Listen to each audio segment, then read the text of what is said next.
Ito guys, pag-usapan lang natin ang breaking news na exclusive nga naman guys na pinagkakaguluhan ng mga netizens at ng mga Katden fans. Seymo Alden Richard, Daniel sinusuyo ulit si Catherine Bernardo nangangamoy balikan daw. Siyempre guys, alam naman natin na kumalat nga naman ang bali-balita na pinuntahan ni Daniel Padilla si Catherine Bernardo para kausapin at para bigyan nga naman siya ng bulaklak. At siyempre, ang daming mga isyong kumalat sa social media na kung ano-ano. Siyempre, gusto natin marinig din ang reaction umano ni Daniel Padilla at Catherine Bernardo sa mga kumakalat na isyu sa social media.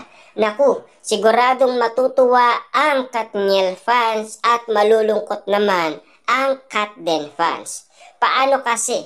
Balita si Daniel Padilla ay pinuntaan nga raw si Catherine Bernardo sa kanyang dressing room during the ABS-CBN Christmas special sa Araneta Coliseum last December 10. Kitang-kita naman natin kasi guys na marami nga naman kasing haka-aka na kumakalat umano sa social media na paiba-iba na ang naging reaction ng mga tao patungkol umano sa pagkikita ni Daniel Padilla at Catherine Bernardo. Lalong-lalo na meron pa siyang dalang bulaklak. Diba? Kakaiba nga naman kasi guys sa pandinig natin, pero pinagbigyan nga naman sila ng glam team ni Catherine Bernardo. Kakaiba man guys sa pandinig ng karamihan ang usapin ni Daniel Padilla at Catherine Bernardo. Pero totoo daw na talagang nagkausap sila. Ayon sa source ni Ogie Diaz. Sabi pa nga dito guys ng iba, ayon ito sa source ng talent manager host na si Ogie Diaz, may dala-dala raw bulaklak si Daniel Padilla, pinapasok naman at lumabas pa nga raw ang glam team ng aktres na naroon. Binigyan sila ng moment na magkausap at chika pa, may mga timbre kay Daniel na samantalahin ang chance na puntahan si Catherine Bernardo abang hindi pa raw dumarating si Mami Min Bernardo. Ihintayin na lang ni Daniel matapos ang Hello Love Again na movie ni Catherine at Alden at susuyuin niya muli ang dating karelasyon na nangyari nga. Ano kaya ang nangyari sa pag-uusap ng dalawa? Nagkaintindihan kaya ulit sila at mangangamoy balikan ba? Yan kasi guys ang kumakalat na issue ngayon sa social media. Lalong-lalo na nagkaroon daw ng comeback ang Katniel. Pero ang tanong, gusto ba ni Catherine Bernardo? Diba? At lalong-lalo na kasi nakapagsalita si Catherine Bernardo na ayaw niya nang balikan ang kanyang nakaraan. Ibig sabihin, ex na.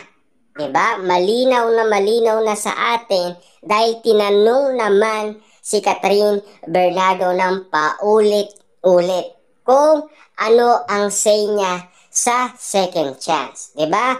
Kasi narinig naman natin guys ang opinion ni Catherine Bernardo kung paano siya magbigay ng second chance. At lalong-lalo na kung hindi mo naman pinagbibigyan ng importansya ang second chance na ibinigay sa'yo. Kasi maigpit nga naman kasi ang second chance ni Catherine Bernardo. Lalong-lalo na kasi siyempre yung mga second chance na yon kailangan baguin niya na ang kanyang sarili. Kaso nga lang paulit-ulit na nagsawa na daw, di ba? Kaya nga naman guys lahat ng mga legit na marites naniniwala sila na napagod na si Catherine Bernardo dahil sa paulit-ulit na kakabigay ng second chance kay Daniel Padilla. Na siyempre, mapapagod din naman kasi ang tao dahil sa paulit-ulit sa paggawa ng mga kamalian. At lalong-lalo na nababalitaan daw ni Catherine Bernardo yon kapag siya ay nasa trabaho na. Sabi pa nga dito guys, no? Pag na-interview ang Katden, alamin kaya nila kung ano ang pinag-usapan nila. Yan ang ating aabangan. Pero pagkakaalam ko guys, hindi nila ino-open up yun. Kasi alam naman natin, si MJ Felipe pwede pa magtanong doon. Kasi alam naman natin kung pwedeng buksan or hindi. Payag ba silang buksan ang nasabing pinag-usapan nila ni Catherine Bernardo at Daniel Padilla?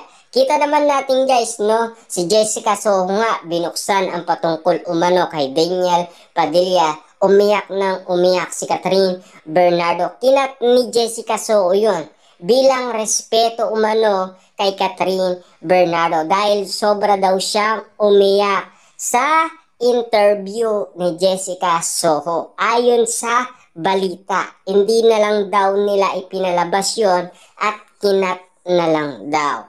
Ayon kay Alden Richard. Kasi si Alden Richard mismo ang nagpakat kay Jessica Soho. Nakiusap siya na wag nang ipalabas yun. Kaya kung mapapansin ninyo, medyo cut yung interview ni Jessica Soho. Iniban niya na lang pero sumagot din naman guys si Catherine Bernardo doon sa iba niyang mga katanungan.